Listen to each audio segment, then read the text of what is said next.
Before the first torch ever touched steel in an American railroad yard, the country was trying to cross rivers with iron, not with cables, not with timber, not with stone arches cut by stonemasons, with iron, cast and wrought, bolted and pinned, raised by hand over river channels that flooded without warning and carried enough current to sweep a loaded freight car sideways if a bridge gave way.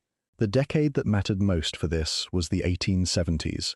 The transcontinental line had just been stitched together. The rail network was spreading into territory that had no bridges at all, and the ones being built were not small garden crossings.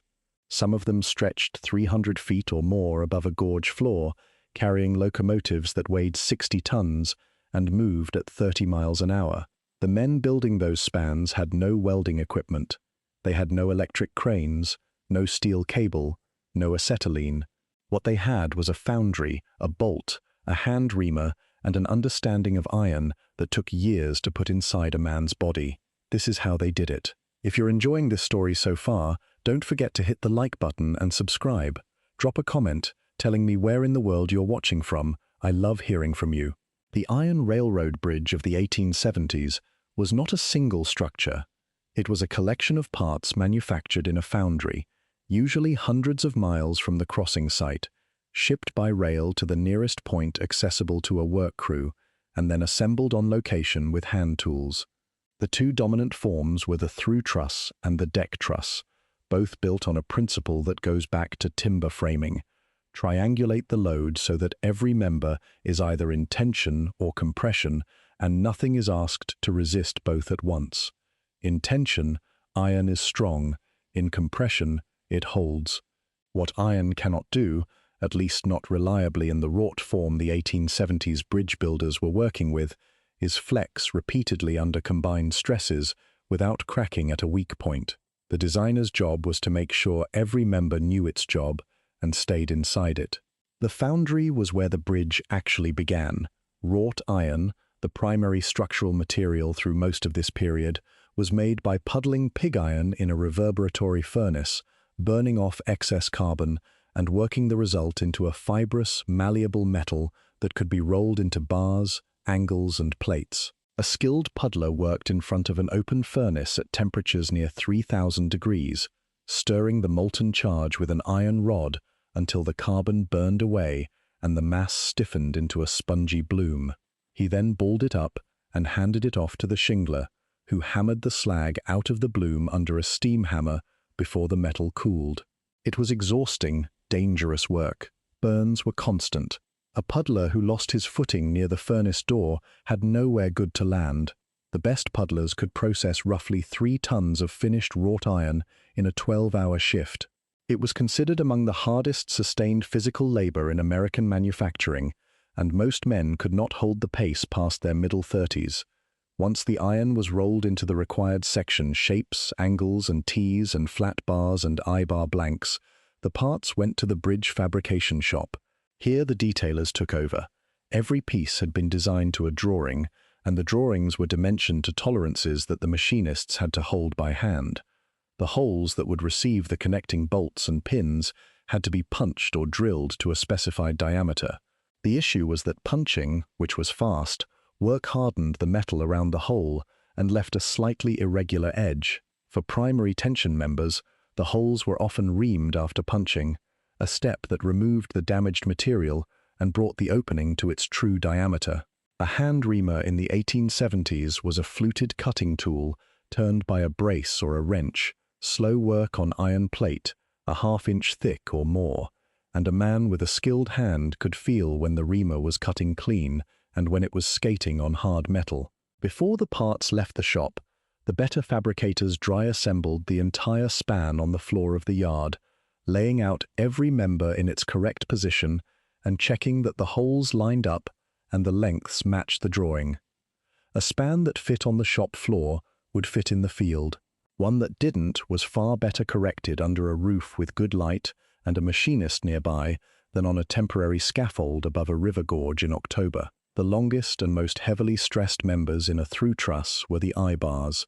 An eye bar is a flat iron bar with a circular head forged at each end, a loop of iron through which a pin passes to connect the bar to the joint. The bar carries tension only, pulling along its length. The forge work on an eye-bar head had to be done carefully. The head was upset, meaning metal was forced to flow into the circular form by hammer blows on a die, and the grain of the iron had to run around the eye, not across it. An eye bar with the grain running wrong would crack at the head under load. A good forgeman knew this by the way the metal moved under the hammer. A man still learning sometimes found out differently. After forging, the eye of each bar was bored to its final diameter on a horizontal boring mill, a machine that held the head in a fixture and drove a rotating cutting tool through the eye at a controlled feed rate. The bore had to be round and smooth and sized to receive the connecting pin without slop. Slop in a pin connection meant the load was not distributed evenly around the eye, and uneven distribution meant the bar would see stress concentrations at the bearing points that the designer had not accounted for. Tight, well-made pinholes were not a refinement. They were the reason the structure held. If you're hooked on this story, make sure to subscribe and turn on notifications so you never miss an upload. Your support means everything and helps me bring you more emotional stories like this one.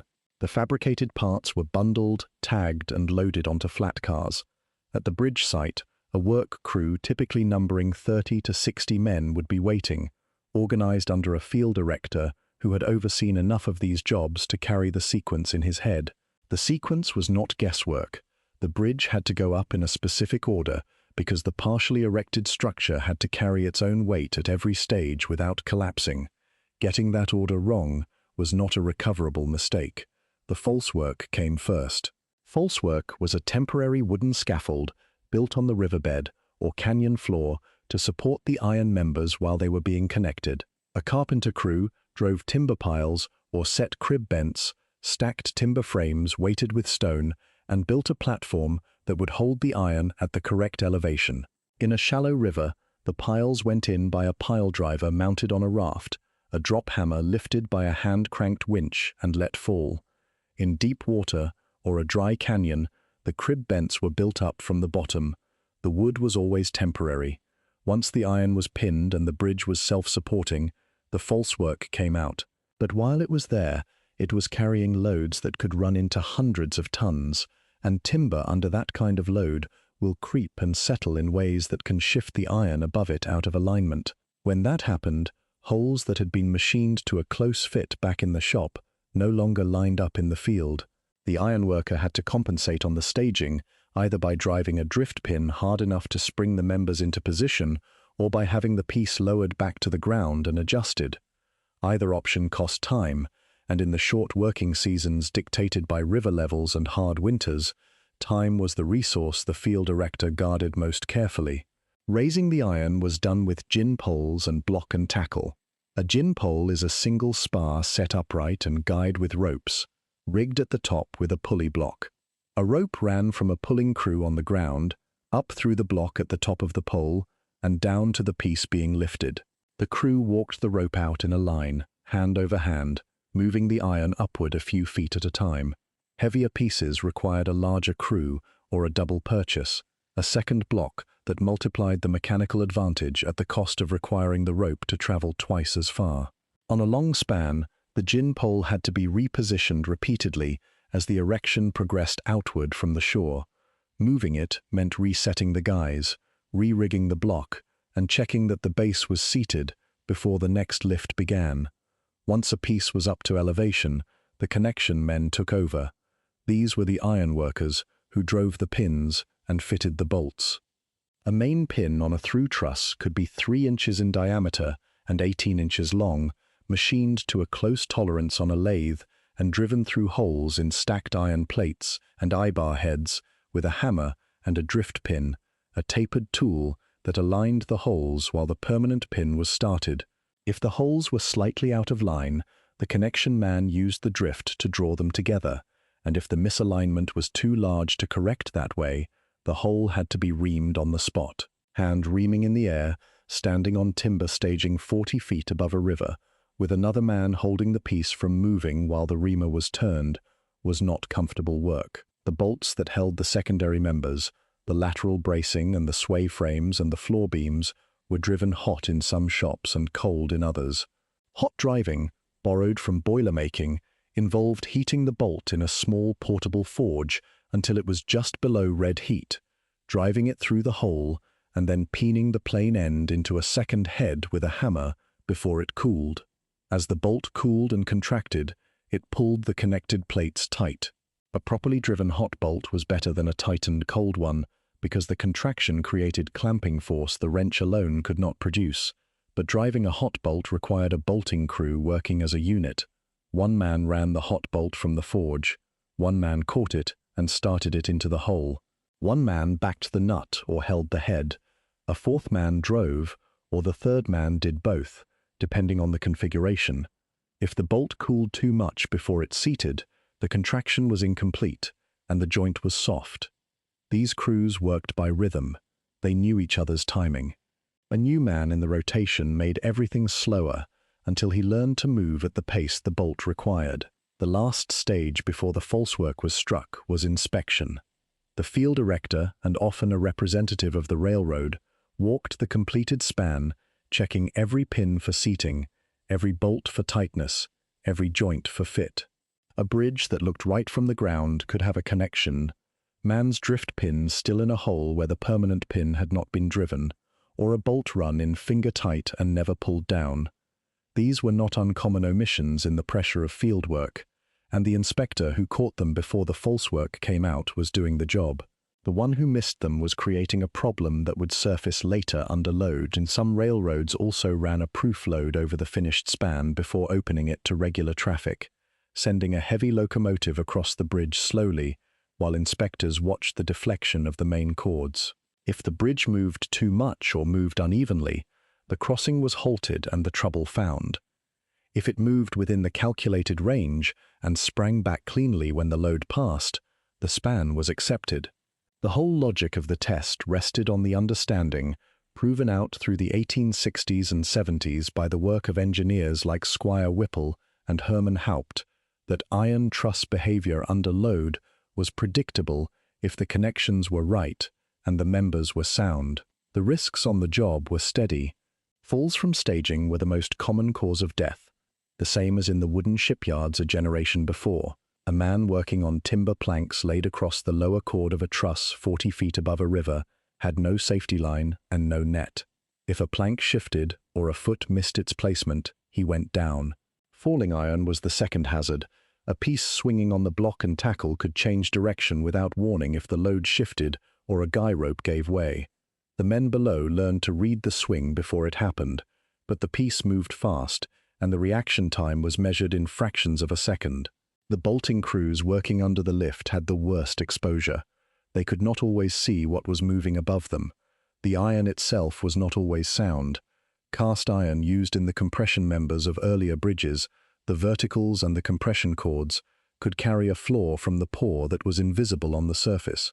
Internal voids, cold shuts where two flows of metal met without fusing, segregation of impurities in a thick casting, all of these could leave a member that looked solid and tested right under a light load, but cracked under the full stress of a loaded train. The Fern Hollow Bridge failure in Pittsburgh much later was caused by cast iron, but the pattern of undetected casting flaws compromising compression members was not new in 1870. It was a known risk that the profession was working around by shifting toward wrought iron and eventually toward steel for the primary members. By the early 1880s, steel was beginning to displace wrought iron in bridge fabrication. The first major all-steel railroad bridge in the country, the Glasgow Bridge over the Missouri River in Missouri, was completed in 1879. Steel was stronger, more consistent, and could be rolled to closer tolerances than wrought iron. The shift happened quickly. By the mid-1880s, wrought iron was already considered a secondary material for structural use, and the puddlers who had produced it by hand at the furnace were losing their trade to the open hearth steelmaking process, which was faster and required far less skilled physical labor at the furnace itself.